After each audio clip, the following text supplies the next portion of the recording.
sino que son áreas o subsistemas de real importancia para esta empresa que se dedica a desarrollar software. Por ejemplo, no puede haber una empresa sin una cabeza, que es la gerencia. La gerencia no puede operar de manera eficiente si no tiene un conjunto de asesores que le contribuyan básicamente a dotar de información para la mejor toma de decisiones.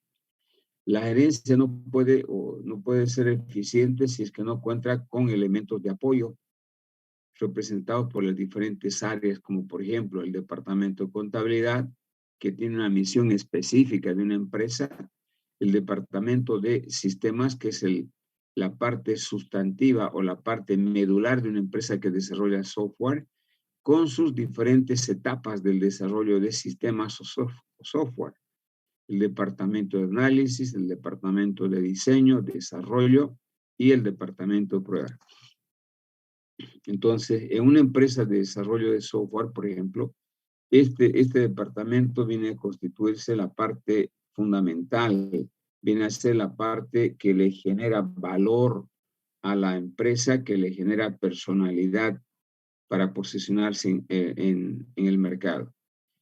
Pero también tiene como áreas de apoyo para el funcionamiento eficiente de esta parte sustantiva importante, el departamento de mercadeo, que hace obviamente investigaciones del mercado para poder informar acerca de las oportunidades que existen en el mercado para que la empresa pueda desarrollar su trabajo o en este caso el desarrollo de productos que realmente el mercado requiera. Y finalmente está también el departamento de recursos humanos, que una empresa de desarrollo de software aplica el sistema de administración de recursos humanos, que es bastante complejo, hoy llamado también el departamento de talento.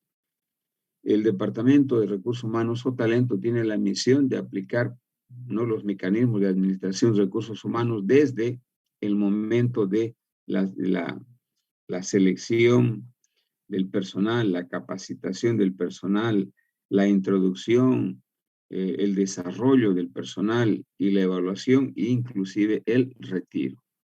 Entonces, todo lo que hemos nombrado implican un buen manejo del Departamento de Recursos Humanos. Como podrán ver, si bien la parte sustantiva de una empresa de desarrollo de software es esta parte, es la razón de ser de una empresa que desarrolla software, sin este departamento, obviamente, no tendría ninguna razón la existencia de estos otros. O sea, el departamento de sistemas le da funcionalidad a la empresa, ¿no? Y que recibe el apoyo precisamente del departamento de contabilidad para registrar todas las actividades económicas y financieras que realiza este departamento, el departamento de mercadeo, que le apoya proporcionándole información del comportamiento del mercado, el departamento de recursos humanos, que también apoya en este caso para poder contar con recursos humanos altamente calificados que requiere cualquier empresa. En resumen, un organigrama me refleja cómo está organizada la empresa en términos básicamente de las diferentes áreas, me muestra la forma como se está coordinando, me está mostrando la dependencia lineal, me muestra la dependencia funcional de la empresa, me muestra las diferentes asesorías o los staff de la empresa, etcétera, y que obviamente, definido de esta manera, el organigrama de una empresa permite obviamente mejorar la toma de decisiones, contribuir al logro de los objetivos de una manera coordinada y trabajo en equipo, porque es el propósito. Todas las empresas tienen objetivos. Esos objetivos sería humanamente difícil que solamente, por mucho que sea una empresa de desarrollo de software, por mucho que sea una empresa de desarrollo de software, no lo alcanzaría los objetivos de, por ejemplo, de generar mayores niveles de utilidad o de ganancia, si es que no existe un trabajo coordinado, sincronizado de las diferentes partes. Los objetivos de una empresa no solamente los va a lograr el Departamento de Desarrollo, sino va a ser la participación de cada uno de estos elementos, obviamente con mayor peso el Departamento de Desarrollo de Software. Sin embargo, la valía e importancia de estos otros también son determinantes para alcanzar los objetivos de una empresa, sea este ser líder, sea esta ganar más plata, sea esta incursionar a mercados extranjeros, etc. Bien, entonces el proceso de organización concluye con la elaboración, obviamente, del organigrama y en la que se definen aspectos como, por ejemplo, los sistemas de comunicación que fluyen a través de estos sistemas, la coordinación que se pueden conectar entre los diferentes departamentos y finalmente la definición clara de la parte medular o sustantiva de una empresa que le da la razón de ser básicamente. Muy bien. Por otro lado, es importante decir de que la elaboración del organigrama requiere que tengan algunos atributos. Y un atributo fundamental en la actualidad es de que sean flexibles, ¿no? La flexibilidad implica básicamente que se pueda adaptar de una manera rápida a lo que está pasando en el entorno. Acuérdense de que las empresas están condicionadas en su funcionamiento por lo que ocurre en el entorno.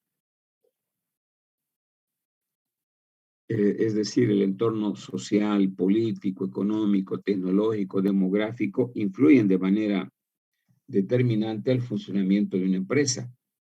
Por lo tanto, al ser flexible, una empresa tiene la capacidad de poder adecuarse a lo que está pasando en el entorno o el surgimiento de alguna eventualidad. Pero al mismo tiempo, chicos, como dice acá, debe ser dinámica. Debe ser dinámica en que permita un alto grado de independencia o de descentralización o finalmente un alto grado de autonomía del personal. La autonomía está más relacionada con el concepto de descentralización.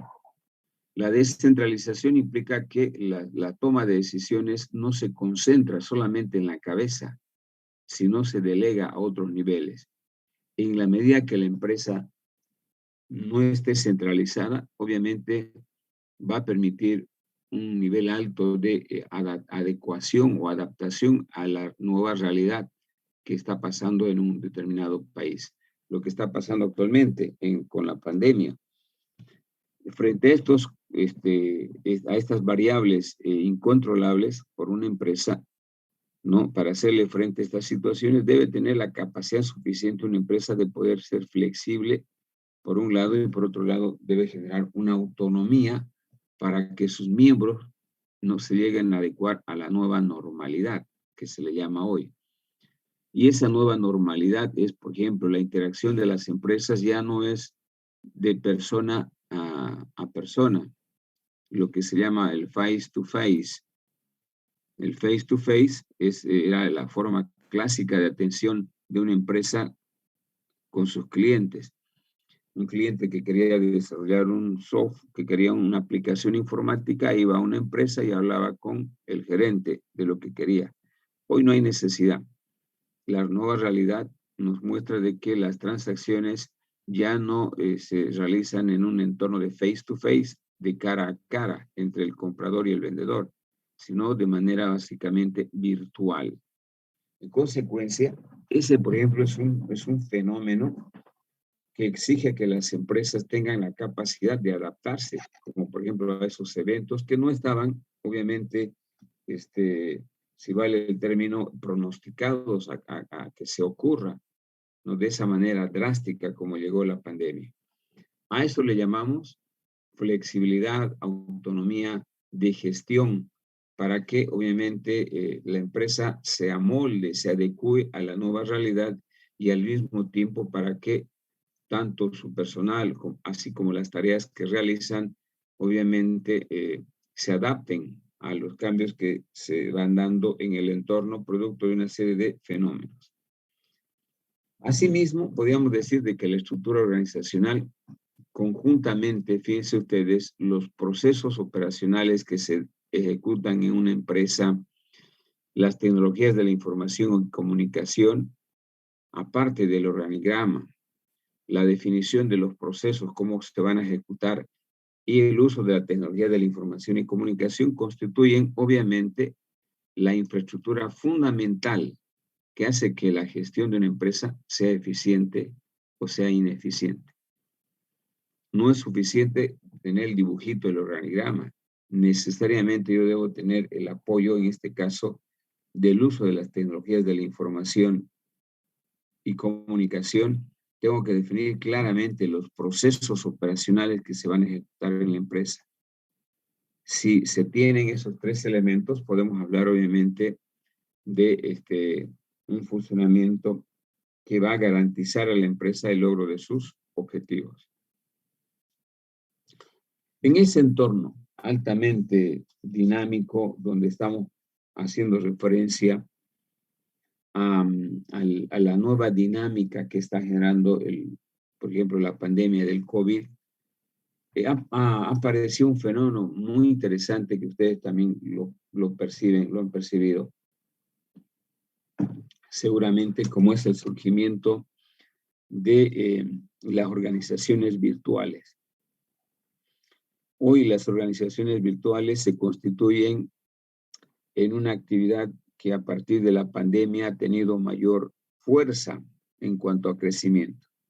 O dicho de otra manera, la pandemia le dio un fuerte impulso al desarrollo de las organizaciones virtuales.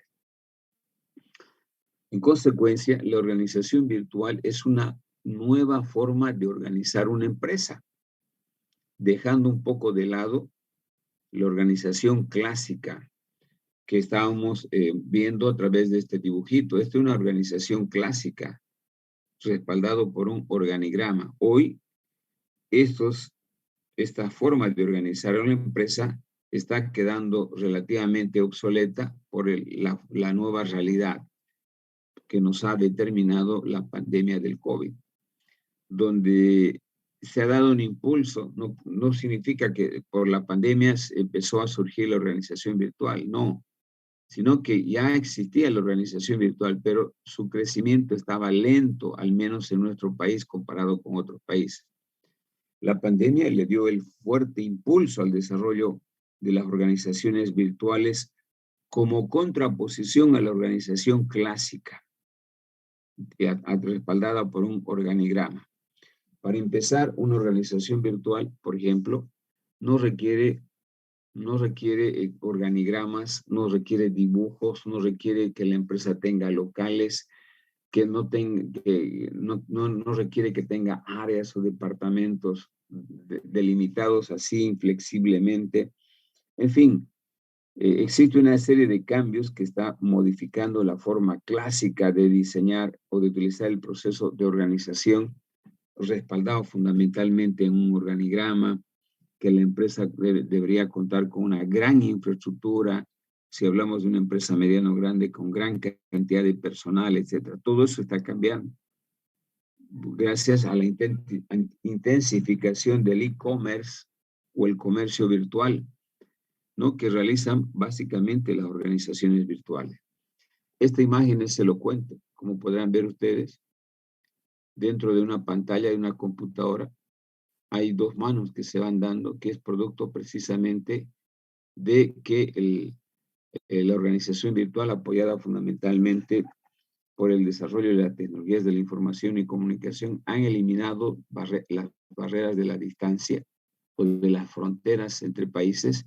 Y hoy, en el siglo XXI, y como decíamos hace rato, impulsada básicamente por la pandemia de COVID, ha incrementado y ha acelerado el surgimiento de organizaciones virtuales en las que se realizan transacciones en tiempo real.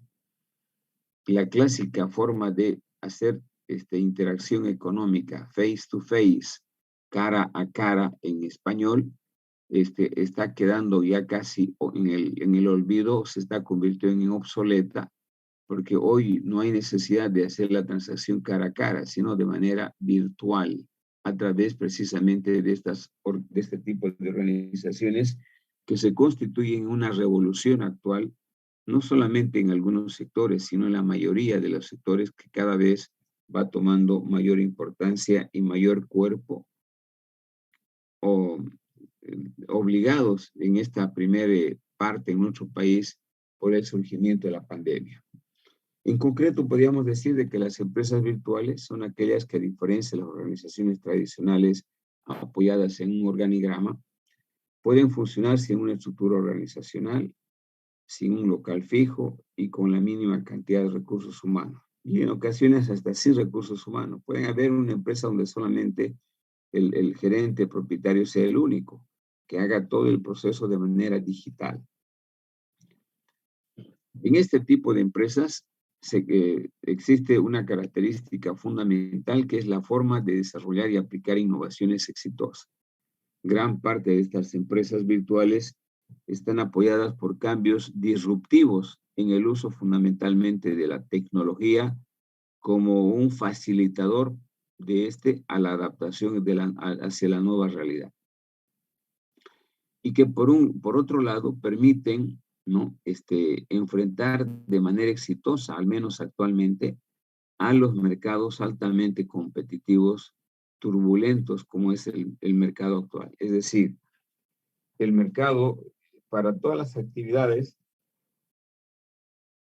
no solamente en el campo de desarrollo de software, actividades de comercio, de insumos informáticos, sino en general, hoy se hace bastante competitivo, precisamente por la importancia y el crecimiento del e-commerce a través de las organizaciones virtuales. Tanto así de que alguna vez ya comentamos, una persona que quiere comprar un vehículo lo puede hacer en Bolivia, lo puede hacer en Estados Unidos, lo puede hacer en otro lado.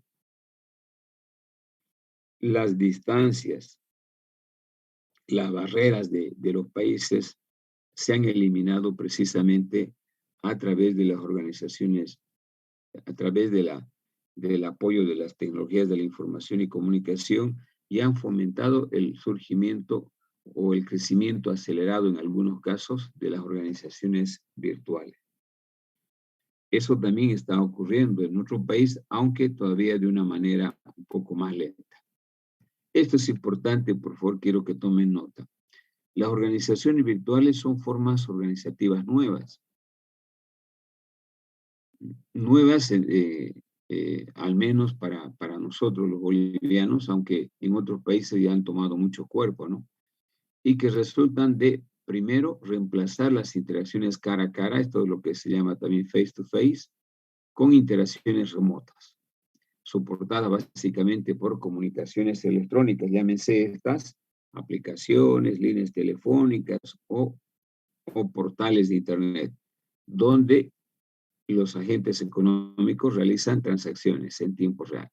Segundo, proveer acceso en tiempo real a toda la información de la empresa, tanto a clientes como a todos los trabajadores.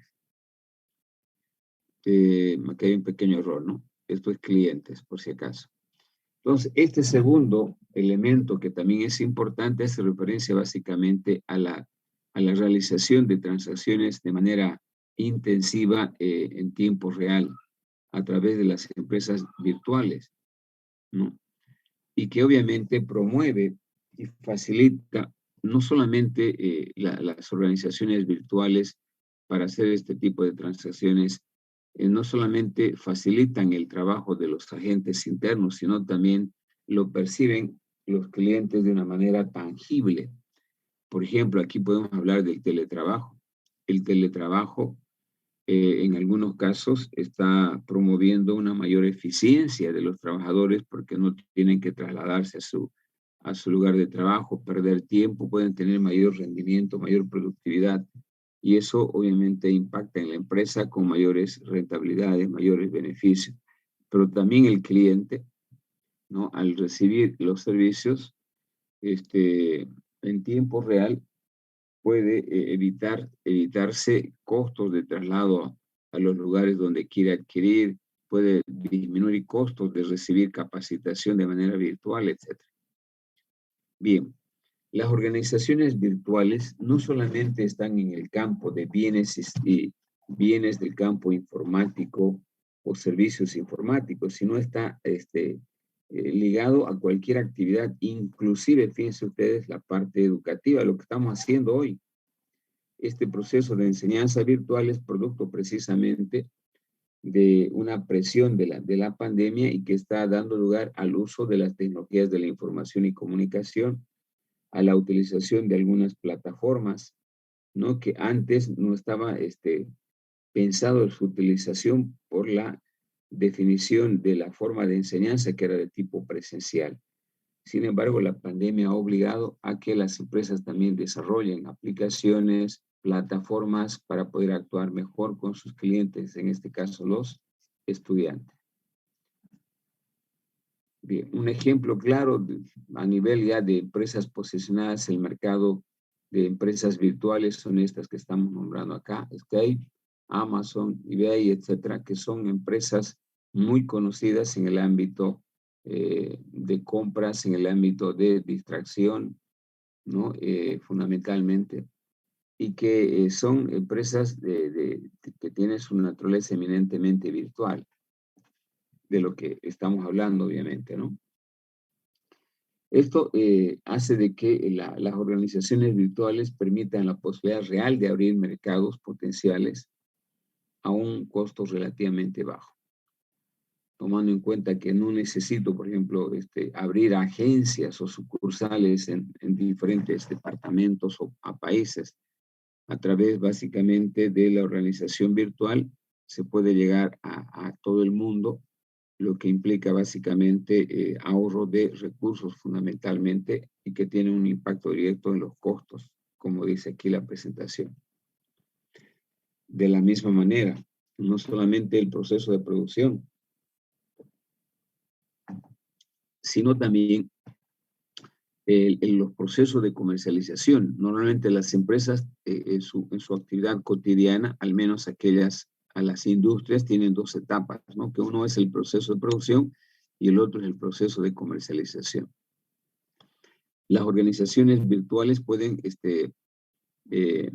dirigirse a la aplicación de estas dos actividades sustantivas, tanto el proceso de producción como el proceso de comercialización de las empresas. Bueno, las empresas o las organizaciones virtuales, para un funcionamiento eficaz, necesariamente, chicos, deben incorporar, como ustedes lo saben, lo más moderno y actualizado en cuanto a tecnología computacional y de telecomunicaciones. ¿Cuáles son esos aspectos importantes que se debe contar? Una buena tecnología computacional que me permita básicamente tener una perfecta interacción entre compradores y vendedores.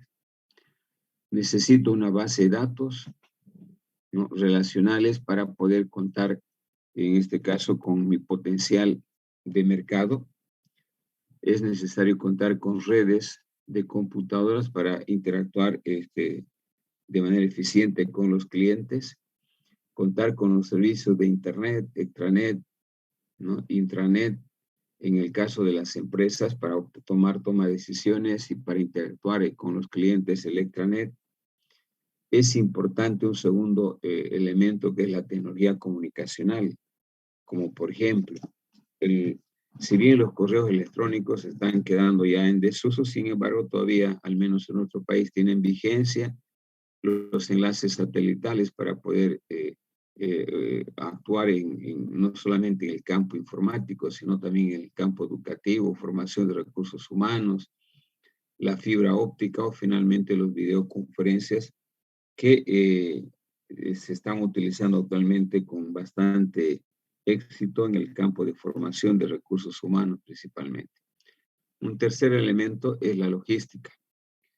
La puesta en marcha de las empresas virtuales requiere básicamente un apoyo logístico importante en términos básicamente de la definición clara de las empresas virtuales en cuanto a políticas, estrategias, sistemas y procesos operacionales que se deben ejecutar, la elaboración de los formularios electrónicos para interactuar con los clientes,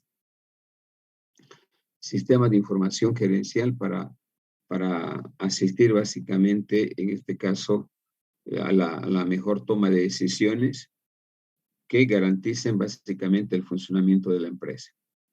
Bien, esos son los requerimientos en cuanto a básicamente logística. Por otro lado, el desarrollo de las organizaciones virtuales alcanza no solamente en la actualidad a las pequeñas, medianas y grandes empresas, sino a cualquier actividad empresarial, incluyendo, fíjense ustedes, el ámbito financiero, el ámbito comercial, consultoría y otros.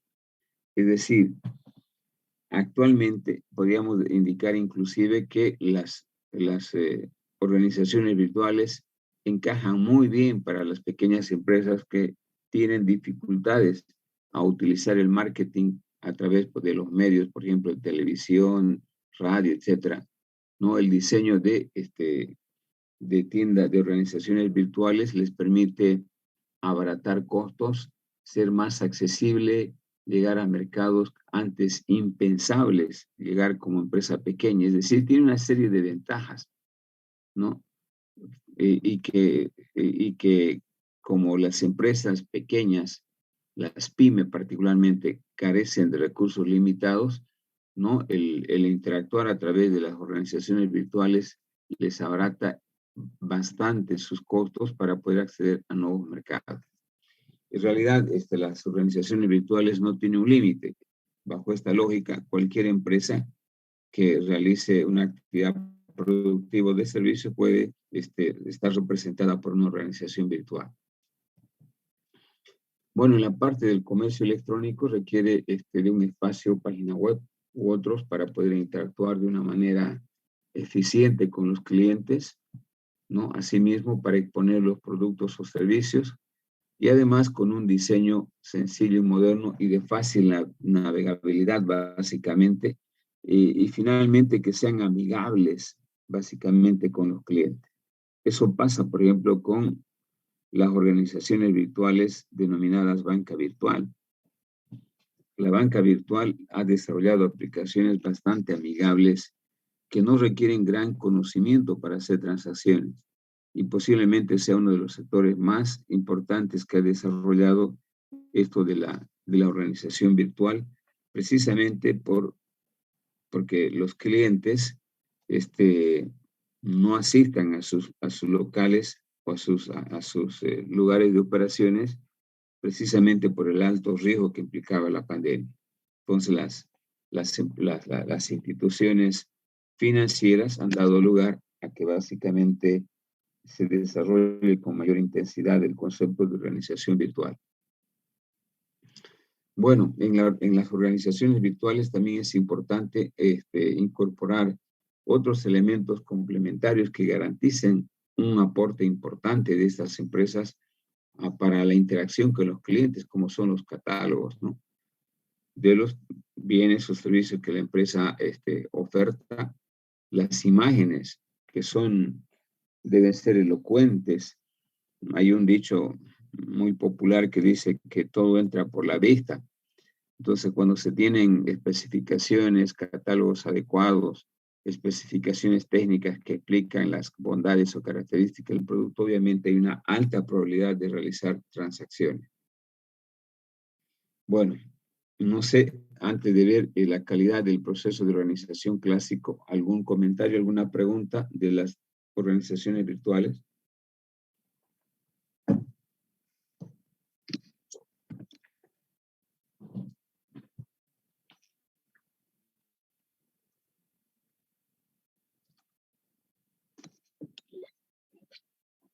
Bien, yo voy a interactuar con ustedes, ¿no? Es muy complicado utilizar la posición más cómoda de no hablar. A ver, voy a buscar al azar el Alberto, Jorge Alberto, que está en clase.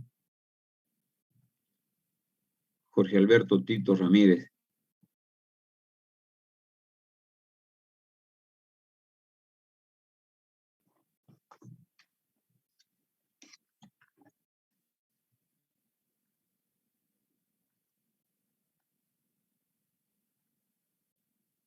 ¿No está en clase Ramírez?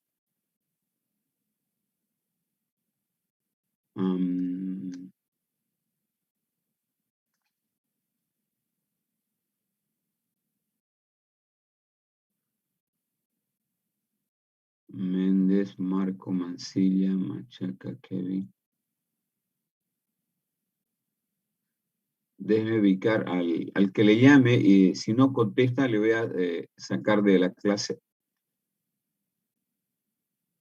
Al que no contesta para poder interactuar, lo voy a sacar de la clase. Por favor, tomen en cuenta. Estoy buscando a Ramírez, Jorge Alberto, Víctor Ramírez.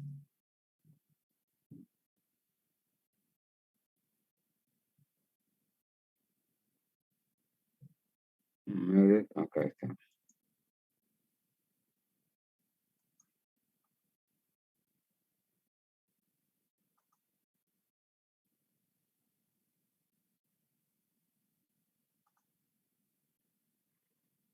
Muy bien. A ver, vino Vanessa, ¿está en clase? Sí, ingeniero. Bien, a partir de hoy voy a cambiar un poco la estrategia de enseñanza, ¿ya? Persona que no contesta, le estoy mandando a sala de espera y obviamente eso implica que no está pasando clase conmigo, porque hay una tosudez de parte de ustedes. No le estoy pidiendo que activen su cámara, que es otra cosa, le estoy pidiendo que participen en clase. A ver, Vanessa, ¿usted conoce alguna empresa en nuestro país que tenga alguna tienda o organización virtual en la cual usted haya participado a través de una compra? Licenciado, no se compra virtualmente nada. ¿Usted nunca ha pedido una pizza, una hamburguesa a través de una No, aplicación? no, lo único ¿Dónde que vive puedo usted? vivo aquí en la ciudad, pero no suelo pedir. Lo único que conozco es el de pedidos ya mayor, lo común que he visto. Medio raro, ¿no? Mm. Yo tengo hijos que tienen 16, 15 años y hacen compras compran zapatillas de Estados Unidos, compran artefactos electrónicos. Raro que usted, estudiante de sistema, no haya pedido ni siquiera una pizza. A ver, Kevin Alpide, usted que ha Presente, estado ingeniero. participando regularmente, ¿tiene usted conocimiento de algunas organizaciones virtuales aquí en Santa Cruz? Sería Yaigo Delivery. Sí. Hay otra Patio Service, igual creo que se llama. A ver, para organizar desde su experiencia como estudiante de sistemas, para desarrollar una aplicación, ¿qué requiere?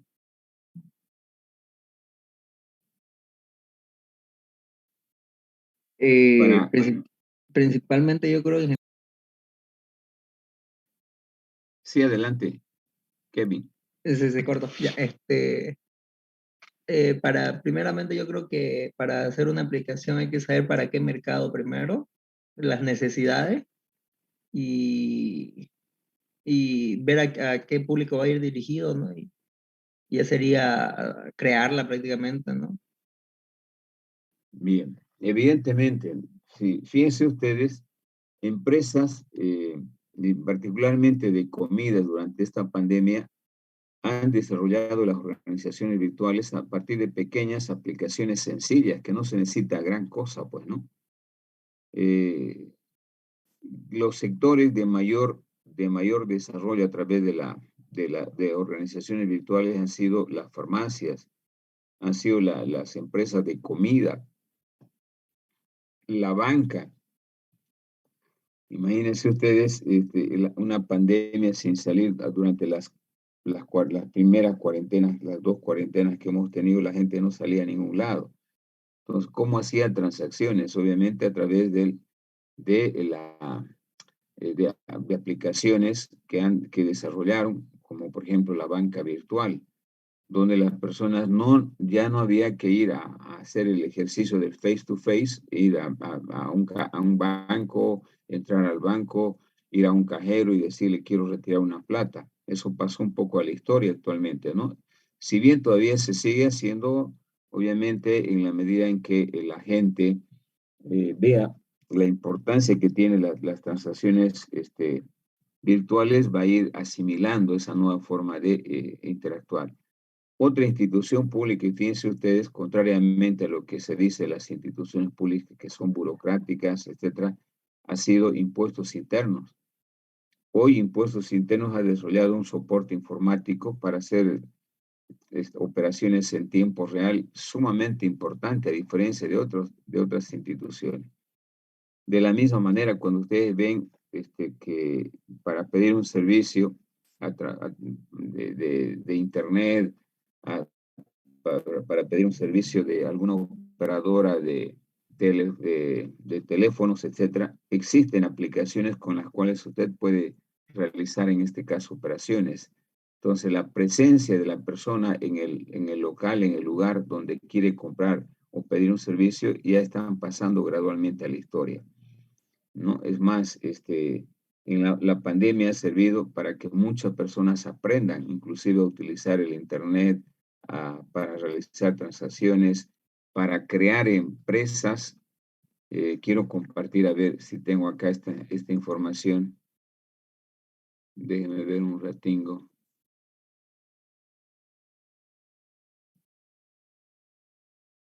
Buscando para la clase de hoy alguna información en el país. Este es un reporte básicamente del e-commerce, el comercio electrónico en Bolivia, una radiografía del año 2020, que ha sido la parte más importante. Aquí hay unos datos interesantes, ¿no? Por ejemplo, el número de conexiones móviles en nuestro país es de 11 millones 48 mil personas. Eso implica que hay un gran potencial para poder incentivar las tiendas virtuales. Casi todos los bolivianos tienen, en algunos casos, más de un celular. El 99% es el porcentaje de la penetración de los móviles, fíjense, casi un 100%. Solo el 12% es el porcentaje de conexiones móviles de prepago. Bueno, el resto ya es la otra modalidad. Otro dato interesante, 51% de una cuenta tiene una cuenta con alguna institución financiera. Más de la mitad ya hace transacciones a través de las organizaciones virtuales financieras. El 7.2% tiene una tarjeta de crédito. El 9% hace compras online, que todavía es bajo esto, obviamente, y paga facturas en línea. Esto todavía es un potencial que podemos ir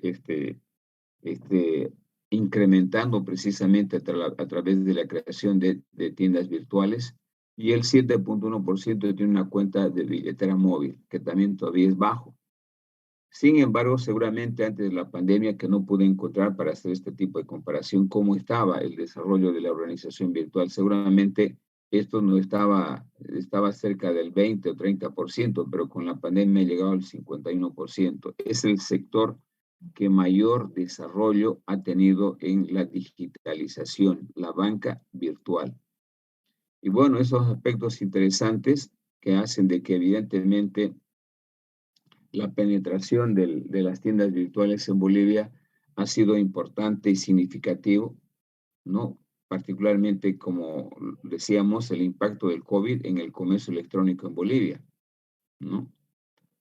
Fíjense, dice, los que han venido operando en este canal e-commerce han visto una explosión en sus ventas, tal es así que la empresa, por ejemplo, Multicelter, entre marzo y abril de este año registró un crecimiento del 210%. Fíjense el impacto que ha tenido el e-commerce representados en las tiendas virtuales, producto precisamente de la pandemia del COVID. Precisamente acá eso es lo que hace referencia, ¿no? Con el impacto del COVID-19, muchos comercios han decidido subirse a la locomotora del comercio electrónico, ya que se encuentran vendiendo en un marketplace, mientras que otros se encuentran recién construyendo su tienda online. Eso está referido precisamente a las tiendas virtuales y que representan, obviamente, un cambio que nunca antes se podía haber esperado, y que la presión más importante ha sido precisamente el problema del COVID.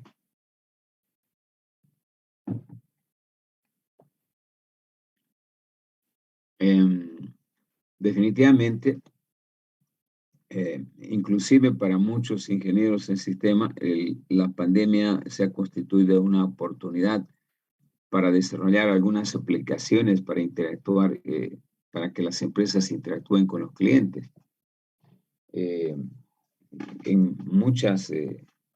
como en muchos países siempre se comenta que las crisis, como en este caso la pandemia, constituyen oportunidades para el desarrollo de algún emprendimiento, y eso también pasó en nuestro país. Muchas empresas o familias que tenían actividades por cuenta propia para poder subsistir han desarrollado la creatividad y han utilizado las redes sociales inclusive para poder hacer conocer sus productos. Esa es la primera etapa de un emprendedurismo interesante y que en muchos casos han consolidado ya como empresas formales, solamente haciendo conocer de manera a través de las redes sociales los productos, en este caso de alimentos que ofrecían. Hoy se han constituido ya empresas formales, ¿no? Donde ya están registradas, inscritas en una empresa, etc. En definitiva, el desarrollo de las organizaciones virtuales ha tenido un fuerte espaldarazo con lo del COVID y hoy está en franco crecimiento, como han podido ver los datos estadísticos. Sin embargo, todavía queda un trabajo pendiente, y precisamente es el espacio que debe explotar, ¿no?, algunos profesionales del área en sistemas, desarrollar a evaluar precisamente esa información para crear formas interesantes de interactuar entre las empresas y los clientes sin utilizar la clásica y vieja forma de hacer empresa, la cara a cara entre vendedor y comprador. Elmer Antonio Pinto está en clase. Buenos días, ingeniero. A ver, Elmer, ¿cuál es su percepción de usted? ¿Ha tenido alguna experiencia de interactuar con alguna empresa, organización virtual? Con una empresa no, pero yo, colega, también trabajando en un lugar y tienen su farmacia, y también hicimos el mismo ejemplo que usted demostró. Ella tiene su farmacia, y lo que hicimos en tiempo de pandemia era hacer entrega en el lugar donde vivo, en toda la zona, en cualquier hora teníamos permiso de la alcaldía para poder salir y hacíamos entregas. Ellos nos contactaban y nosotros hacíamos las entregas correspondientes hasta su casa. Claro, el primer paso es lanzar a través de las redes sociales, ¿no?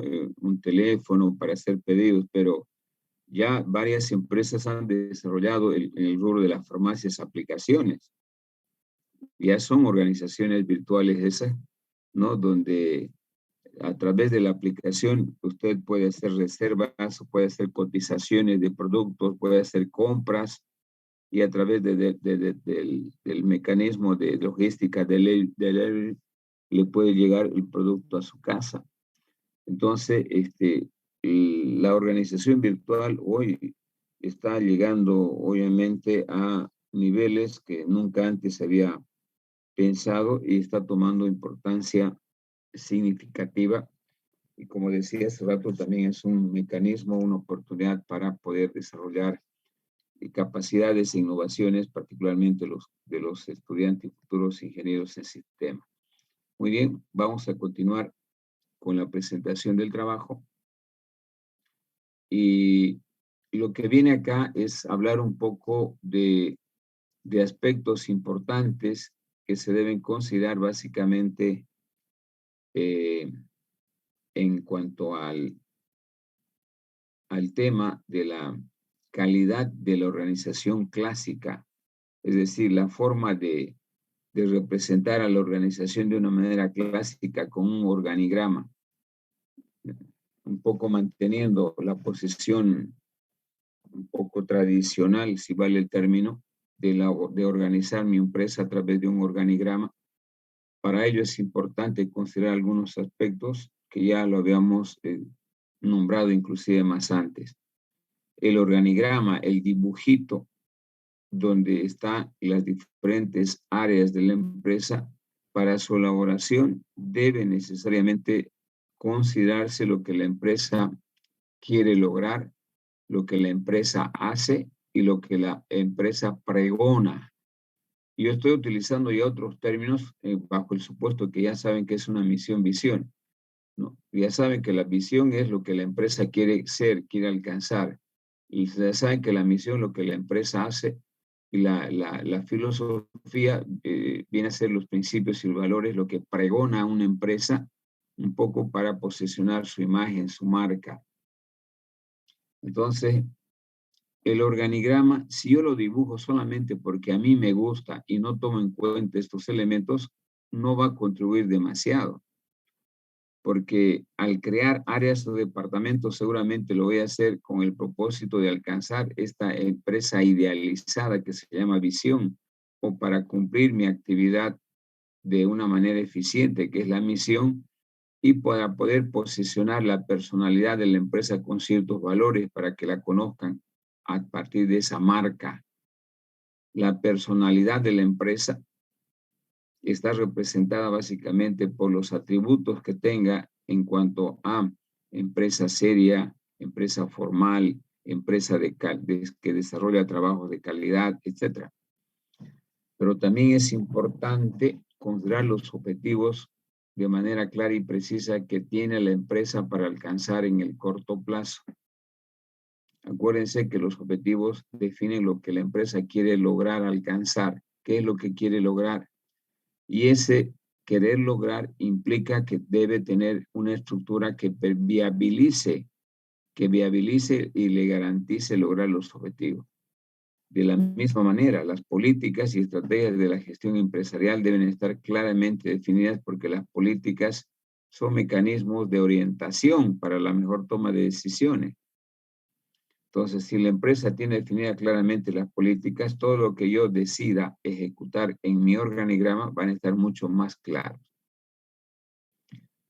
Cualquier estructura organizacional no solamente debe satisfacer a la empresa, todo esto de la empresa, sino también a las necesidades de los clientes. Porque si usted diseña una empresa burocrática, quien lo va a percibir primero va a ser el cliente y no va a volver nunca más a trabajar con usted. Su empresa debe ser ágil, debe responder inmediatamente a alguna necesidad o inquietud del cliente.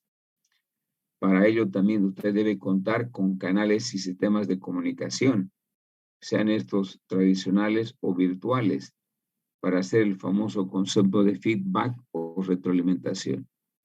Un cliente satisfecho es aquel que se encuentra atendido a través de una serie de servicios que usted le brinda, ¿no? O cuando le hace un seguimiento permanente para mantener su cartera de clientes, preguntar a algún cliente que le compró alguna aplicación, estimado X, ¿usted está satisfecho con su aplicación? ¿No necesita algún otro servicio? Muchas aplicaciones que se desarrollan, ¿no? Requieren al cabo de un tiempo una actualización para que el sistema sea cada vez actualizado y eficiente. Entonces, si usted le atiende o tiene una base de datos y está permanentemente haciendo feedback con sus clientes, obviamente ese cliente, aunque en algunos casos no lo requiera, le va a pedir el servicio para mejorar su ERP o sistema de administración empresarial, y obviamente eso genera para usted mayor oportunidad de trabajo. También el elaborar un organigrama implica contar con una infraestructura tecnológica. El organigrama no solamente funciona con un dibujito, con personas, sino también con un buen soporte tecnológico. Acuérdense que una empresa debe contar con el adecuado hardware y software. No es solamente contar con computadoras, sino contar con el medio automatizado, que es en este caso el software. Es importante también definir los métodos, sistemas y procesos operacionales que estén actualizados y acorde a la realidad. Los manuales de funciones, los manuales de procedimientos, los reglamentos deben estar necesariamente actualizados para que ese organigrama funcione de una manera eficiente y eficaz. Se debe definir claramente los sistemas de información gerencial que van a dar información a los directivos para la mejor toma de decisiones. De la misma manera, los recursos humanos, que son el elemento clave en una empresa, particularmente que desarrolla software, deben estar permanentemente capacitados, motivados para poder contribuir de una mejor forma al logro de los objetivos de la empresa. Y también debe existir un clima laboral apropiado, ¿no? Normalmente los climas laborales representan un motivador para el trabajador, para los ingenieros en una empresa. No, lo contrario es tener un clima laboral tóxico, ¿no? Donde no desarrolla inclusive sus iniciativas de una manera libre. Un profesional debe estar supeditado a las exigencias, a las condiciones de los directivos. Entonces, el clima laboral apropiado es un clima que favorece a la iniciativa, a la participación de los miembros de una empresa de manera dinámica a través de trabajos en equipo, como por ejemplo, el trabajo en equipo significa básicamente que todos desarrollan empatía con la empresa. Y la empatía significa básicamente hacerme eco con mi empresa de la cual yo vivo y percibo un salario. Es importante también que a la hora de dibujar el organigrama se piense, ¿no? Que en el manual de funciones contar con un estilo de gestión democrático, participativo, y que evidentemente tenga un estilo de liderazgo. El líder es aquella persona que motiva, que incentiva, que hace que participen todos. La capacitación y el desarrollo para marcar diferencia o generar ventajas competitivas con respecto a la competencia. Una empresa que explota su talento humano a través de la capacitación y desarrollo genera ventajas competitivas. Finalmente, los mecanismos de coordinación y control claros y precisos a través de los manuales de funciones van a permitir de que un organigrama cumpla su propósito, que es básicamente utilizar todos los medios humanos, materiales, financieros en pro del logro de los objetivos de la misión y visión de la empresa. Muy bien, eso en cuanto básicamente a los aspectos que se debe tomar en cuenta para poder contar con un organigrama que realmente responda de una manera eficiente y eficaz. Voy a volver aquí al comentario. Para mí es un poco ingrato, ¿no? Esto de sacarlo a pito de clase. Si no está bien su micrófono, pues puede dar su criterio a través del chat, que yo siempre lo tengo habilitado. Entonces, no hay excusa, queridos compañeros.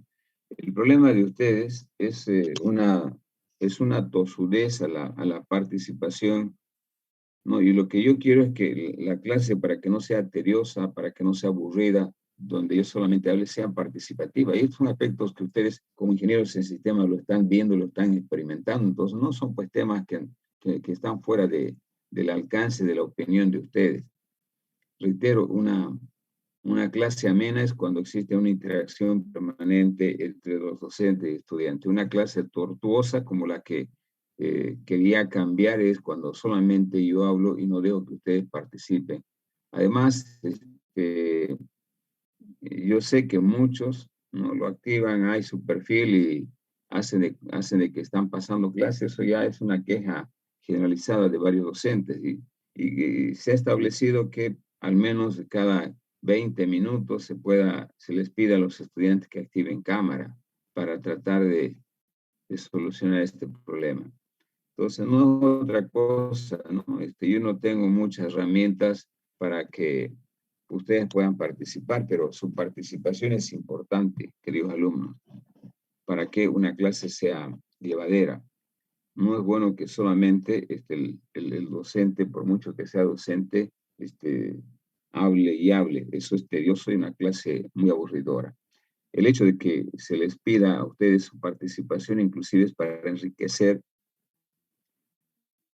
Hay muchas materias que se aprenden para tener una mayor idea de lo que está pasando en la realidad. Y eso es algo que uno no se olvida fácilmente, pero el aprenderme de memoria esta materia implica un alto riesgo de que al día siguiente, después de dar un examen, ya no sepa nada, ¿no? Sin embargo, el analizar a través de experiencias que es lo que está pasando en cuanto a la virtualización de las empresas, y hablando y analizando y viendo esos datos, obviamente hacen de que uno asimile y no haya necesidad inclusive de leer pues de memoria, ¿no? Definitivamente las organizaciones virtuales hoy han tomado cuerpo y esa es la nueva realidad. Esto no tiene vuelta atrás. Seguramente a través del tiempo la gente no va a tener necesidad de ir a hacer sus compras de ningún tipo de bien en los malls, en los Ventura Malls o en las tiendas clásicas. Muy bien. Un tercer elemento importante a la hora de estructurar la organización de mi empresa es considerar el concepto de descentralización y descentralización que vamos a analizar en este punto. Pero antes de ver el concepto de centralización y descentralización, es importante definir el concepto de organización formal e informal. Habitualmente, las empresas pueden ser catalogadas con estos dos términos de organización formal e informal para mostrar que la empresa ha seguido un curso de constitución que exige normalmente la instalación de una empresa o la organización de una empresa. Cuando hablamos de organización formal, nos estamos refiriendo básicamente a que una empresa para constituirse como tal ha seguido un procedimiento lógico que existe, que es primero contar con un diagnóstico y contar con un plan. De acuerdo a lo que hemos hecho, en el orden que hemos venido exponiendo la materia, primero vimos los enfoques administrativos, el diagnóstico y luego la planificación. Entonces, para poder organizar y elaborar mi dibujito, es importante primero de que la organización haya tenido precisamente elaborado su diagnóstico y su plan. Y producto de ello se procede al dibujo, si vale el término, del organigrama y que es aprobado por las instancias correspondientes y que es de conocimiento tanto de los agentes internos como de los agentes externos de una empresa. A eso le llamamos organización formal, aquella que se ha constituido a partir de un proceso lógico, ¿no? Que primero se elaboró un diagnóstico, luego un proceso de planificación y finalmente la elaboración del organigrama. Y que además es de conocimiento de todos los componentes de una empresa. Saben los directivos, saben los jefes de área, saben los trabajadores cómo está organizada la empresa, saben los clientes inclusive cuál es el proceso organizacional de la empresa. A esto le llamamos organización formal. Pero también hay organizaciones informales, todo lo contrario de lo que acabo de mencionar. Una organización informal es aquella que se organiza en el marco de ciertos intereses particulares de grupos de personas de una empresa. Es una forma de organizar un grupo en una empresa de manera natural y espontánea, donde existen ciertos intereses particulares de grupo. Por ejemplo, en cada facultad, en la universidad, hay grupos de docentes, no sé, en el campo de los estudiantes, ¿no? Que de alguna manera condicionan el funcionamiento de la facultad. Tenemos grupos, por ejemplo, las perlitas que le llaman, las canelitas, que es un grupo de docentes mujeres en tecnología, el grupo Los Trajes que hay en tecnología, los pacuses en tecnología y los trajes en ciencias económicas. En la Politécnica también tenemos otro grupo, los patujuses.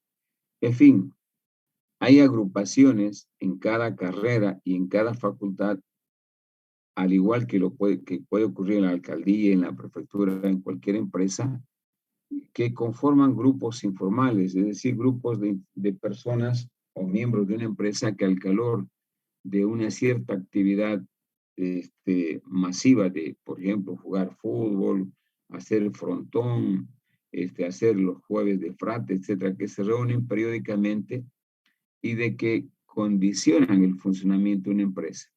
Pueden inclusive, en algunos casos, designar, como ocurre en la universidad, quién va a ser el próximo rector, quién va a ser el decano en una facultad. En la empresa privada también puede servir como mecanismo de presión para destituir alguna autoridad dentro de una empresa. En fin, la organización formal en contraposición a la formal es todo lo contrario, ¿no? Si bien en algún momento puede contribuir otorgando información al gerente de una empresa, pero en más de las veces promueve la ineficiencia de una empresa, ¿no?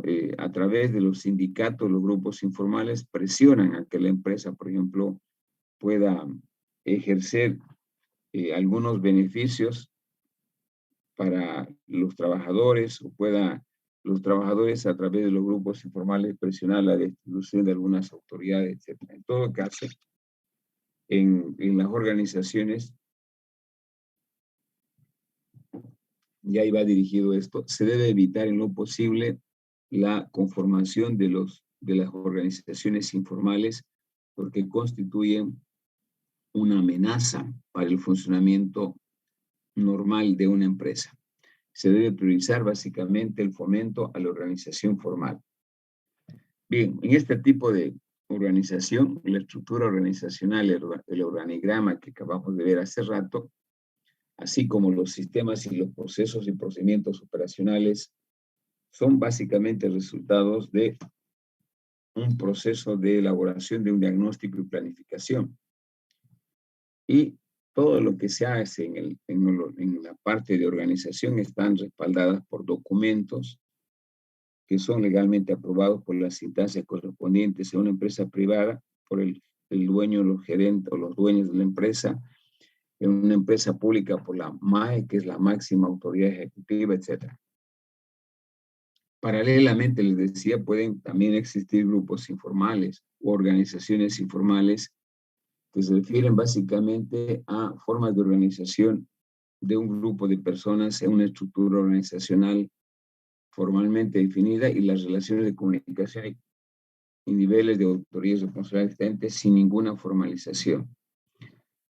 En realidad, las organizaciones formales no se rigen básicamente por normas implícitas o espontáneas de quienes los están conformando o lo han conformado, por lo que no está reflejado necesariamente en ningún documento, no hay un dibujo de su organigrama, no hay manuales de funciones, manuales de procedimientos, por eso es informal, que nace de manera espontánea ante ciertas necesidades o coincidencias que pueden existir en los intereses de las personas que forman parte de una empresa.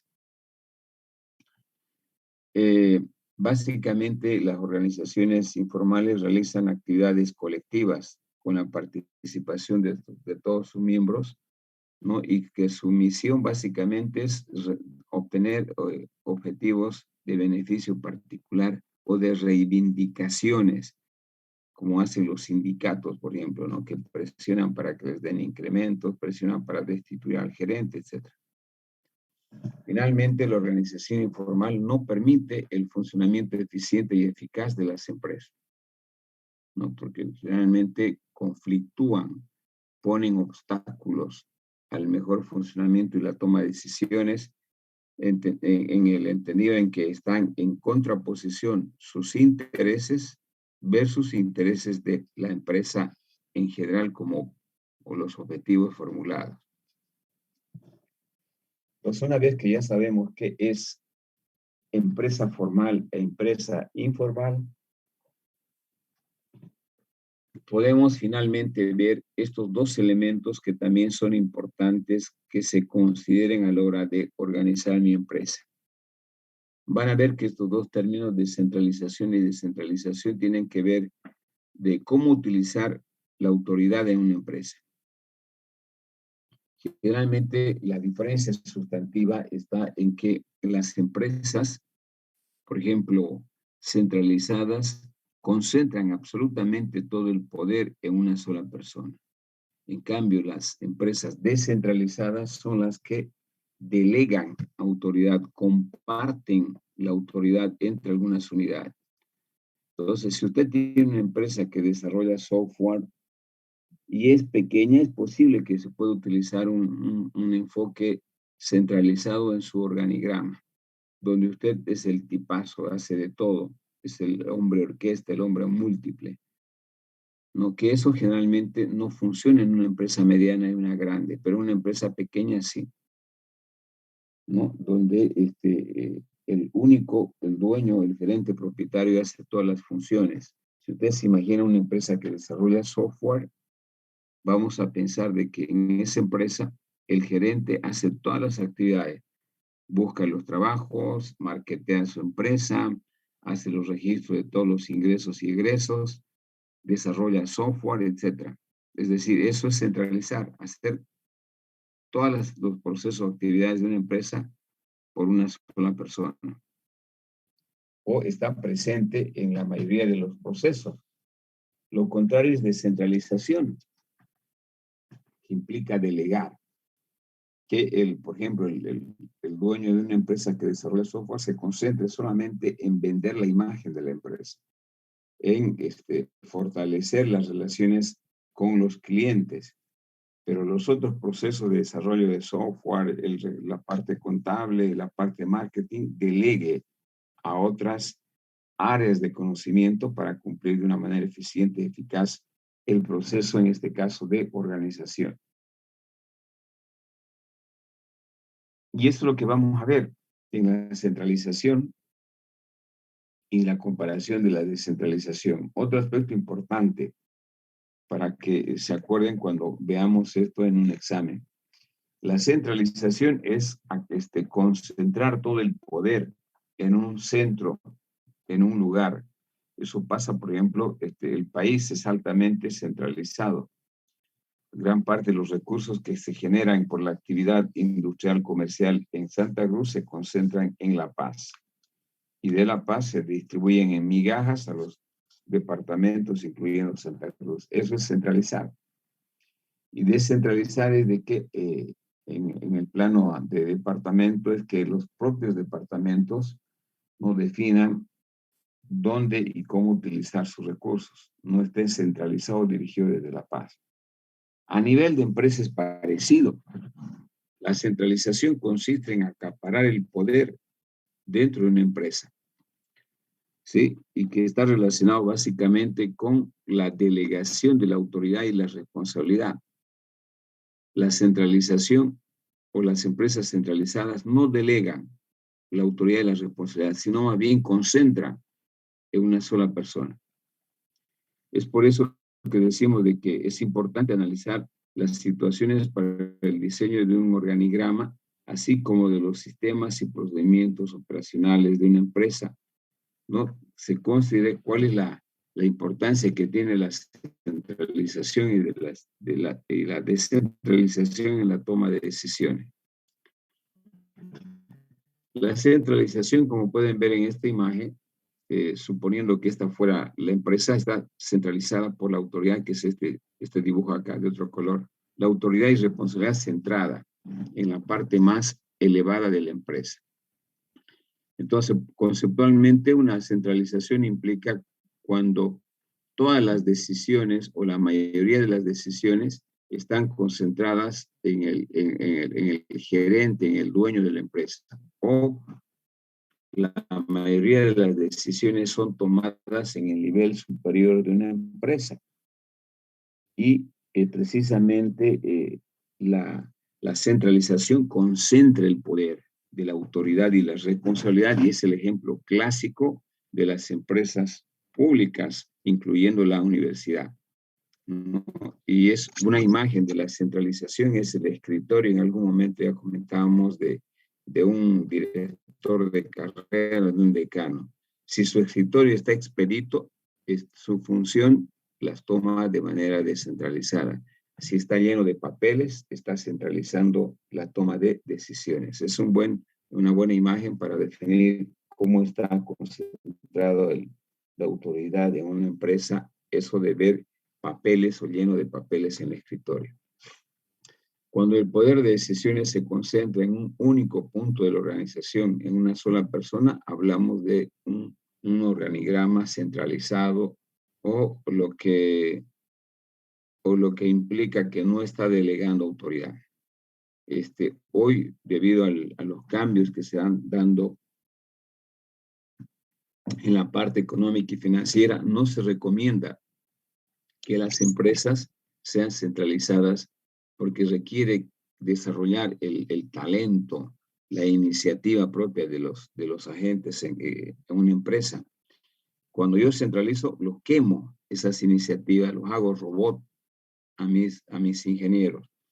Entonces es importante manejar ciertos niveles de descentralización y no más bien la centralización para desarrollar iniciativas y los aportes, en este caso, de los miembros de una empresa.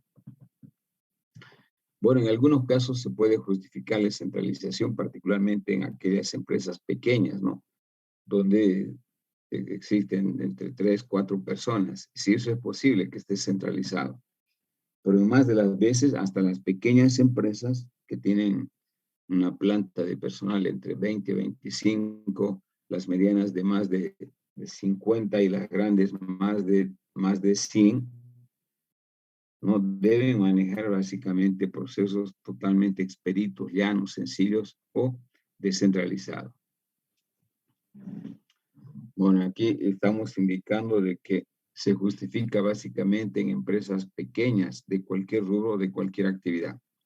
Aún así, no siendo un mecanismo de que genera eficiencia, la centralización tiene algunas ventajas básicamente facilitar la coordinación de la ejecución de las diferentes actividades o procesos en una empresa, permite un control centralizado sobre las actividades de la organización, evita la duplicidad. Al ser pocas personas, cada persona tiene una actividad clara y estandariza básicamente los procesos operacionales. De la misma manera, permite una comunicación rápida, no se diluye la información entre los intermediarios. Y las desventajas sería la lentitud para reaccionar ante cambios que se van dando en el entorno, invalida las actividades creativas o de ideas nuevas a los miembros de la empresa, se les castra su iniciativa iniciativa propia, ¿no? De tal manera que se los tiene ingenieros tipo robot, ¿no? Que solamente operan y no participan en nada más. No permite la capacitación y el desarrollo, lo ven como una amenaza los que manejan la centralización. O en algunos casos dejan de que cada uno se las busque para capacitarse y desarrollar sus conocimientos. Este tipo de trabajo, al concentrar demasiado en la máxima autoridad, hace de que exista una sobrecarga en el nivel superior. De esta forma se pueden producir, ¿no?, consecuencias de botella en la toma de decisiones. Piense un ejemplo típico en la Gabriela. Actualmente, el único que puede firmar los títulos académicos de sus compañeros que han terminado la carrera es el rector y el secretario general. Y hay títulos de sus compañeros desde el año pasado que no han sido firmados. Entonces, podría delegarse esto al secretario general. Sin embargo, porque el rector ni siquiera lo revisa, no lo ve, lo firma directamente como un robot. Pues no tiene sentido que solamente lo firme cuando no hay un control de un título académico. Entonces eso genera obviamente problemas de burocracia. Y el rector tiene que estar ahí sentado días y días firmando y descongestionando. Entonces obviamente eso es perjudicial. Bueno, es un estilo de gestión inadecuado, aumenta la burocracia, como en las instituciones públicas, dificulta el proceso de la empresa u organización. Y finalmente, la centralización, ¿no? En la centralización, más bien, la autoridad es la encargada de la toma de decisiones y se encuentra básicamente en el nivel más alto de la organización. Todos estos están dándole pleitesía, son subordinados. No se los toma en cuenta en las decisiones importantes, son solamente operativos. Muy bien. No sé si hay alguna pregunta, algún comentario hasta aquí.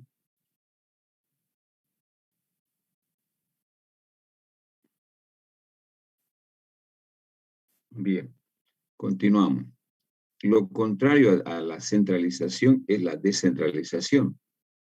Y precisamente ya se puede imaginar que implica un proceso de descentralización.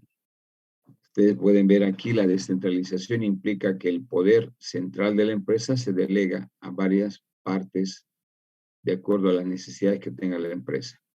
Autoridad y responsabilidad repartida. Eso implica que la empresa es mucho más ágil, se puede adecuar más rápidamente a los cambios o fenómenos que van en contra de la empresa. Todos participan a través de trabajos en equipo, desarrolla la iniciativa, el emprendedurismo, el apoyo de los trabajadores, inclusive porque se los toma en cuenta, etc. Es decir, esta otra forma de poder organizar mi empresa se refiere básicamente a que las decisiones que se toman, que toman los directivos o las autoridades máximas de una empresa se pueden delegar, ¿no? Y se delegan a otros niveles inferiores. En este caso, la descentralización implica delegación de autoridad y responsabilidad a otros niveles de la organización, que pueden ser, por ejemplo, los jefes de área o departamento. Eso ya lo vamos a ver más adelante.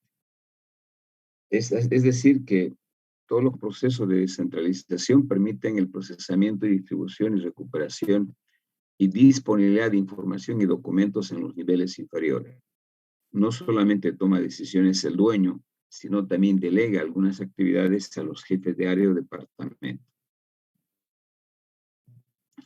Las organizaciones actualmente necesitan, por la forma de los cambios que se van dando en el entorno, la toma de decisiones ágiles y rápidas, de tal manera que las empresas puedan, en este caso, aprovechar las oportunidades y disminuir las amenazas. Porque todo su actividad está operando en un mercado altamente dinámico, turbulento, cambiante, y eso obviamente requiere respuestas ágiles. ¿Qué ventajas tiene la descentralización? Facilita la toma de decisiones. Segundo, estimula la capacidad creativa, en este caso de los trabajadores o los miembros, porque se les da participación. Permite una mayor flexibilidad y rapidez para que la empresa se pueda adaptar fácilmente a cualquier fenómeno que se dé en el entorno, tanto micro como macro. Posibilita la participación de los responsables de los niveles inferiores o los jefes de área o departamentos en la toma de decisiones. Desventajas de la descentralización, obviamente cuando se maneja mal el concepto de descentralización se pierde control, ¿no? Cuando una empresa está excesivamente descentralizada puede perder el control, ¿no?, de la delegación, como ocurre, por ejemplo, actualmente con las facultades en las provincias. Las autoridades de aquí de la ciudad no ejercen control de ningún tipo. ¿Por qué? Porque la universidad ha crecido exageradamente y se han formado varias facultades en las provincias. Eso implica, obviamente, de que se está manejando un concepto de descentralización, pero no existe un mecanismo de un sistema de información a través del cual se pueda tener reportes de esas unidades y saber qué es lo que hacen, cómo hacen y por qué lo están haciendo. Bueno, entre las desventajas está la posibilidad de pérdida de control, con lo que estamos comentando, ¿no? De las actividades, si no se realiza una adecuada delegación de la autoridad y responsabilidad. Segundo, si no se cuenta con un sistema de información gerencial informatizado, se puede presentar dificultades en la administración de un negocio bajo este enfoque. Que además que requiere personal calificado con ciertas habilidades y eso que puede encarecer el funcionamiento de una empresa. Finalmente, La descentralización también se puede representar un mayor costo para la empresa siempre y cuando no se realice una descentralización adecuada, ¿no? Que repercuta en mayores costos de funcionamiento para una empresa. Acá tienen la imagen de la descentralización, ¿no? En la parte de coincidencia entre estos tres círculos está la parte de coordinación, pero es mucho más elocuente cuando comparamos estas dos imágenes. Centralizada, el poder solamente la ejerce una sola persona. Descentralizada, la comparte el poder del centro a las personas que toman decisiones. Bien, eso es la diferencia sustantiva en cuanto a imagen del proceso de centralización y descentralización. Por favor, activen su camarita. Voy a tomar la asistencia.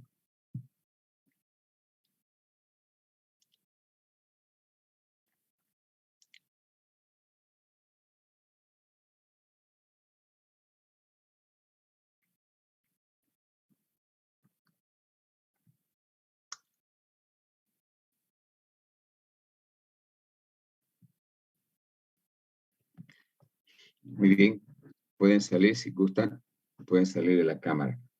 ¿Qué viene después de haber visto esta parte con el proyecto? Se supone que el proyecto, una vez que han hecho el análisis FODA, han hecho la elaboración del problema estratégico y la solución del problema estratégico, tienen que elaborarle su organigrama considerando estos aspectos, ¿no? Y dependiendo básicamente del tamaño de su empresa. Pueden inclusive diseñar algunas imágenes para hacer una comparación, para operar a través de una organización virtual, ¿no? La idea es cómo yo llevo a la práctica lo que estamos viendo, es un poco el desafío, ¿no? Entonces pueden diseñar algunos formularios, inclusive como para poder interactuar de una manera virtual.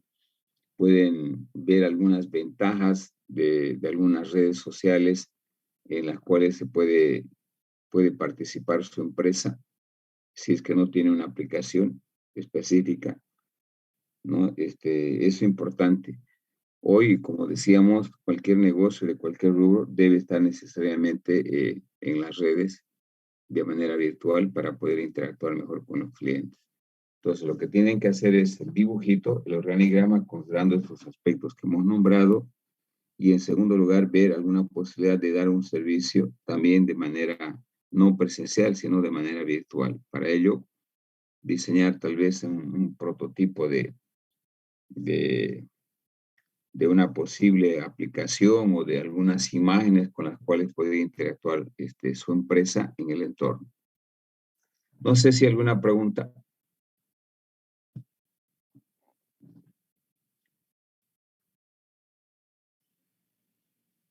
Listen, ¿quería preguntarle algo? No le escucho, está muy bajo su volumen. Dígame, a ver. Sí. Acerca del tema de centralización y descentralización, ¿es más conveniente aplicarlo la centralización a pequeñas empresas? Sí, me imagino que la mayoría que ustedes están haciendo son empresas pequeñas, ¿no? Entonces ahí el concepto va a ser totalmente centralizada. Las decisiones, estamos hablando de una empresa, a ver, que tiene una o dos áreas, pero si tiene más de dos áreas, 3, 4, 5, 6 áreas, obviamente eso ya requiere un proceso de descentralización, ¿no? Definir claramente, ¿no? En lo que viene después de lo que terminemos esto, vienen los manuales de organización. Y en los manuales de organización hay un tema que se llaman manuales de funciones. Y en los manuales de funciones se describe de manera objetiva el término de descentralización, ¿no? Porque al describir qué cosas debe hacer el gerente, qué debe hacer el gerente, el jefe del departamento de desarrollo de software, se le designa ahí algunas responsabilidades que son delegadas. Por ejemplo, en una empresa que desarrolla software, cuando lo hago delegado, lo hago descentralizado, describo en el manual de funciones que el gerente propietario puede participar, perdón, el gerente del área del departamento de desarrollo puede participar directamente con los clientes para poder definir los precios del software, que en algunos casos solamente lo define el gerente. Pero qué mejor que lo defina el precio de una aplicación el jefe del departamento de desarrollo, que él más o menos está más compenetrado del tamaño de software que quiere una empresa. Entonces me puede dar mucho más exactitud a partir de esa experiencia en el costo, en el precio que debe cobrar la empresa. Muchos gerentes obviamente no necesariamente están tomando la decisión de definir los precios, sino son los que desarrollan la aplicación. Y en el departamento de desarrollo se tienen gerentes de área. Entonces yo delego que cualquier decisión del monto a cobrar a un cliente por el desarrollo de una aplicación lo define el departamento de desarrollo. Ahí estoy delegando. Eso es delegación. También puedo delegar que cada jefe de cada área de departamento elabore un plan de capacitación todos los años, de tal manera que la empresa pueda aplicar estos planes de manera secuencial, ¿no? Para que no todos estén pasando clases, sino el departamento de desarrollo tiene un periodo, el departamento de recursos humanos tiene otro periodo y así sucesivamente. Bien, entonces de esa forma se aplica este concepto de centralización en los manuales de funciones cuando elaboremos, que es la segunda etapa. Aquí solamente hay que elaborar el organigrama nada más. ¿Alguna otra pregunta?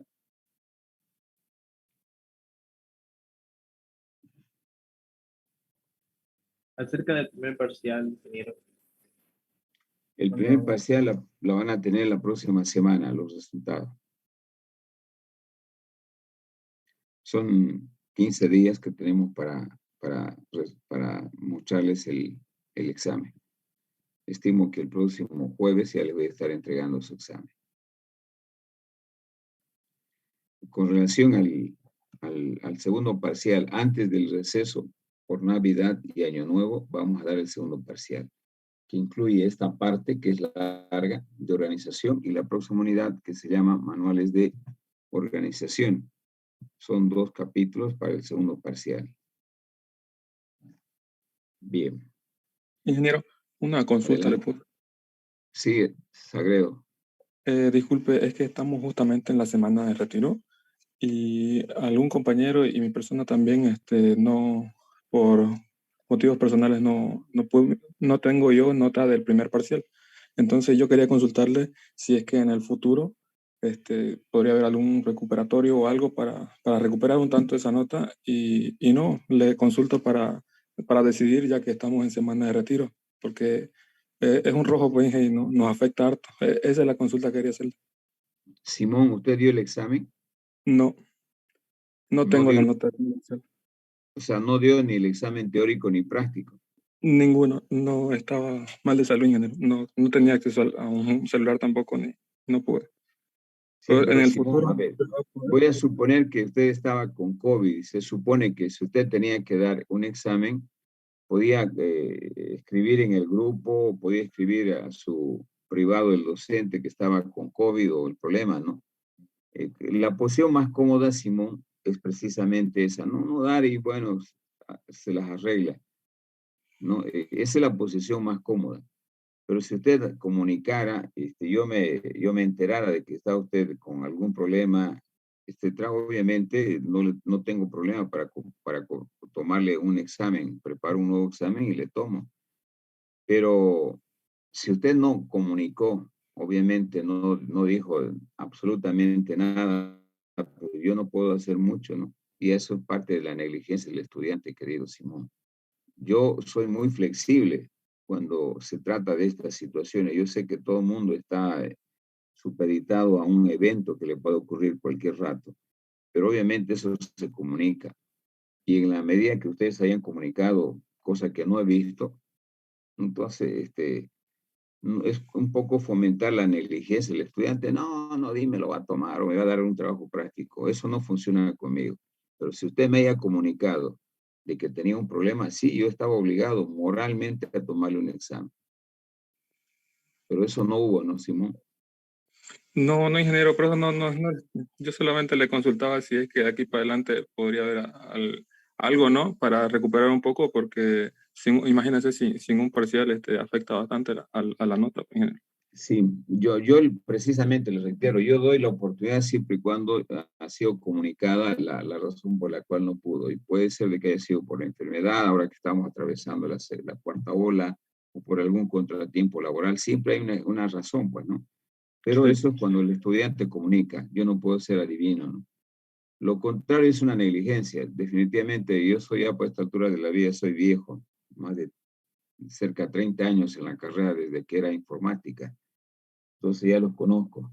Pero soy flexible, sí, solo sí, cuando el estudiante comunica. Bien, quedamos acá, nos vemos el próximo jueves, chicos. Que tengan buen día. Hasta luego. Ingeniero. Hasta luego, ingeniero. Hasta luego.